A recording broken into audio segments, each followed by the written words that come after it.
मुल्तान सुल्तान और लाहौर कलंदर के दरमियान PSL का आज बहुत ही शानदार मुकाबला जारी है। शॉर्टकट आपको बताएं, मुल्तान सुल्तान ने पहले खेलते हुए 228 रन बनाए, उसके 5 खिलाड़ी और आउट और 20 ओवर हो चुके हैं। यासर खान, उन्होंने इस साल PSL का पहला मैच खेला और 87 रन बनाए, 44 बालों का सामना किया, 6 सिक्स और 6 फोर लगाए। यासर खान की तरफ से बहुत ही उम्दा बैटिंग रही और उनका ये यादगार मैच भी रहा। और बात करें, शहनशाह अफरीदी को भी अच्छे रन पड़े, 43 रन 4 ओवर में 1 विकेट उन्होंने हासिल की। और जमान खान, उन्होंने 1 ही ओवर करवाया, हालांकि उनसे दूसरा ओवर भी करवाया जा सकता था। 1 ओवर में 22 रन पड़े।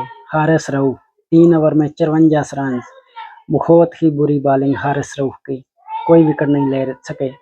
अभी लाहौर कलंदर बैटिंग पर आ चुका है। आपके ख्याल से आज का मैच कौन सी टीम जीत पाएगी? मेरे ख्याल से तो लाहौर कलंदर हार जाएगा। आप कमेंट कर जरूर बताएं आप किस टीम को सपोर्ट कर रहे हैं और आज का मैच कौन सी टीम फातेह होगी।